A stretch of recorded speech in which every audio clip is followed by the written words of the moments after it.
സംസ്ഥാനത്ത് സ്കൂൾ കലോത്സവത്തിൽ തുടർച്ചയായ 12ാം തവണയും സംസ്ഥാനത്തെ ഏറ്റവും മികച്ച സ്കൂൾ എന്ന നേട്ടം സ്വന്തമാക്കി പാലക്കാടിന്റെ വിജയക്കുതിപ്പിന് ശക്തി പകർന്ന ആലത്തൂർ BSS ഗുരുകുലം ഹയർ സെക്കൻഡറി സ്കൂൾ വിദ്യാർത്ഥികളും അധ്യാപകരും ചേർന്ന് കലോത്സവ വിജയഘോഷയാത്ര നടത്തി.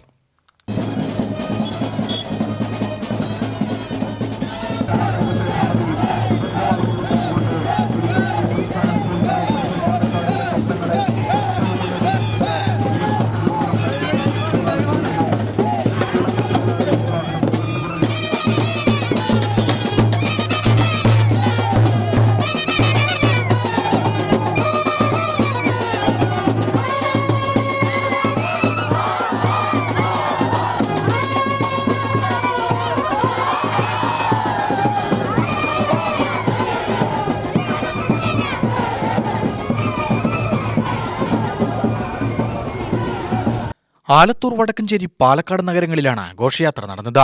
300-ലേറെ വിദ്യാർത്ഥികളും രക്ഷിതാക്കളും അധ്യാപകരും ഘോഷയാത്രയിൽ പങ്കെടുത്തു. പാലക്കാട് പോസ്റ്റ് ഓഫീസ് പരിസരത്തു നിന്ന് ആരംഭിച്ച ഘോഷയാത്ര Palakkad SP Ajith Kumar IPS flag off ചെയ്തു. അപ്രോക്സിമേറ്റ്ലി 3 വർഷം മുമ്പ് ഞാൻ സ്കൂൾ സന്ദർശിച്ചിരുന്നു. ആ സമയത്ത് എനിക്ക് മനസ്സിലായത് വളരെ ടാലന്റഡ് ആയിട്ടുള്ള കുട്ടികളുടെ ഒരു സ്കൂളാണ്. ഇത് ഒരു വലിയ അച്ചീവ്മെൻ്റ് ആണ്.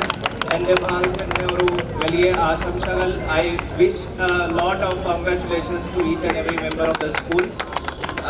നമുക്ക് ഒരു വലിയ അഭിമാനം പോലെയാണ് പാലക്കാടിൻ്റെ എനിക്ക് അത് മനസ്സിലായത്. So once again I wish you all the best and I formally inaugurate this procession. Thank you. Thanks. ഒരു പോയിന്റിനാണ് പാലക്കാട് ജില്ലയ്ക്കായി ഇക്കുറി സ്വർണ്ണക്കപ്പ് നഷ്ടപ്പെട്ടത്. അതിന്റെ വിഷമമുണ്ടെങ്കിലും തങ്ങളെ സംബന്ധിച്ച 12ാം തവണയും സംസ്ഥാനത്തെ മികച്ച സ്കൂളാവാൻ കഴിഞ്ഞതിൽ വളരെയധികം സന്തോഷമുണ്ടെന്ന് principal doctor Vijay V Anand പറഞ്ഞു. ഞങ്ങളെ സംബന്ധിച്ച് 12ാം തവണയും സംസ്ഥാനത്തെ മികച്ച സ്കൂളാവാൻ കഴിഞ്ഞു. അത് തീർച്ചയായിട്ടും കുട്ടികളുടെ ഹാർഡ് വർക്കാണ്. കൂടാതെ ടീച്ചേഴ്സും പാരൻസും എല്ലാവരുടെയും പൂർവ്വ വിദ്യാർത്ഥികളുടെ എല്ലാവരുടെയും സപ്പോർട്ടാണ്. അപ്പോൾ ഞങ്ങളെ സംബന്ധിച്ച് കലലഹരിയാണ്. അപ്പോൾ കലയും സ്പോർട്സും മറ്റ് ഫെയറുകൾ അതുപോലത്തെ കാര്യങ്ങൾക്കെല്ലാം ഏറ്റവും കൂടുതൽ പ്രാധാന്യം അർഹിക്കുന്ന ഒരു കാലഘട്ടമാണ്. 21ാം നൂറ്റാണ്ടിൽ ഉറപ്പായി കുട്ടികൾക്ക് വേണ്ടത് ഇത്തരം സർഗാത്മകമായിട്ടുള്ള അല്ലെങ്കിൽ നൈസർഗികമായിട്ടുള്ള കഴിവുകളെ ഉണർത്തുന്ന സിസ്റ്റം ഓഫ് എഡ്യൂക്കേഷനാണ് വേണ്ടത്. അപ്പോൾ അതിന് പ്രാധാന്യം കൊടുക്കുന്നു. അതിന് റിസൾട്ട്സ് കിട്ടുന്നുണ്ട്. അപ്പോൾ തീർച്ചയായിട്ടും സന്തോഷമുണ്ട്. പാലക്കാട് വന്ന് കുട്ടികൾ ഹാപ്പി ആയിട്ടിരിക്കുന്നു. ഇത്തവണ പാലക്കാടിന് നിരവധി ഇനങ്ങൾക്ക് അവസരം നിഷേധിക്കപ്പെട്ടു. അതെല്ലാം ഗുരുകുലത്തിന്റെ അവസരങ്ങളായിരുന്നു. ആ അവസരങ്ങൾ നിഷേധിച്ചില്ലെങ്കിൽ പാലക്കാട് തന്നെ കപ്പടിക്കുമായിരുന്നു. പല സ്കൂളുകളും തങ്ങളെ അടിച്ചമർത്താൻ നോക്കിയിട്ടും തങ്ങൾ തന്നെ 12ാം തവണയും സംസ്ഥാനത്തെ മികച്ച സ്കൂളായെന്നും അടുത്ത തവണ പാലക്കാട് തന്നെ കിരീടം നേടുമെന്നും വിദ്യാർത്ഥികൾ പ്രതികരിച്ചു. ഞങ്ങൾ 12ാം തവണയും പാലക്കാടിന് വേണ്ടി ഞങ്ങൾ പോയിന്റ് കരസ്ഥമാക്കിക്കൊണ്ടിരിക്കുകയാണ്. ഞങ്ങൾ 12ാം തവണയും ഞങ്ങൾ വിജയം കരസ്ഥമാക്കി വന്നിരിക്കുകയാണ്. സോ വളരെയധികം സന്തോഷമുണ്ട്. ഇത്രയും ആരവങ്ങളോടുകൂടിയും ഇത്രയും സ്വീകരണം ഞങ്ങൾ ഒരിക്കലും പ്രതീക്ഷിച്ചതല്ല.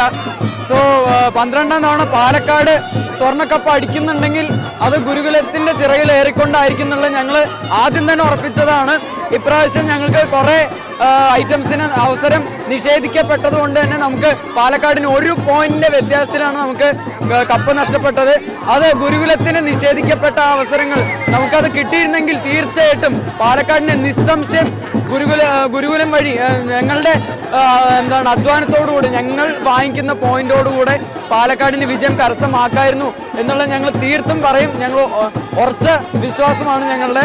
തീർച്ചയായിട്ടും ഇനി അങ്ങോട്ടും BSS ഉയർന്നുകൊണ്ടിരിക്കും എന്നുള്ള യാതൊരു സംശയവുമില്ല. ഞങ്ങൾ പല സ്കൂൾ ഞങ്ങൾ അടിച്ചമർത്താൻ നോക്കിയിട്ടുണ്ടായിരുന്നു. പക്ഷെ ഞങ്ങളുടെ 12ാം കപ്പ് ഞങ്ങൾ വിട്ടുകൊടുക്കില്ല. മാത്രം വന്നിരിക്കുക. ഞങ്ങൾക്ക് വേറെ ഒരു ലക്ഷ്യമില്ല. ഞങ്ങളുടെ ഹാർഡ് വർക്കിന്റെ ഫലമായിട്ടാണ് ഞങ്ങൾക്ക് 12ാം തവണ കപ്പ് കിട്ടിയിരിക്കുന്നത്. അത്രേ ഉള്ളൂ. ബാൻഡ് മേളങ്ങളുടെ അകമ്പടിയോടെയുള്ള ഘോഷയാത്ര അഞ്ചുവിളക്കിൽ സമാപിച്ചു. സാഹിത്യകാരൻ മുണ്ടൂർ സേതുമാധവൻ, വ്യാപാരി വ്യവസായി ഏകോപന സമിതി പാലക്കാട് ടൗൺ പ്രതിനിധി Hasan Muhammad Haji, hotel and restaurant association working president Shameer, lions club പ്രതിനിധി N Shubharaj, BSS education society president C Balachandran, PTA president V Srinivasan, vice president A Sabir എന്നിവർ പ്രസംഗിച്ചു. പ്രമുഖ സംഘടനകളുടെ പ്രതിനിധികൾ പൊന്നാടിയണിയിച്ചും ഹാരമണിയിച്ചും കുട്ടികളെയും അധ്യാപകരെയും അനുമോദിച്ചു. UTV news, Palakkad.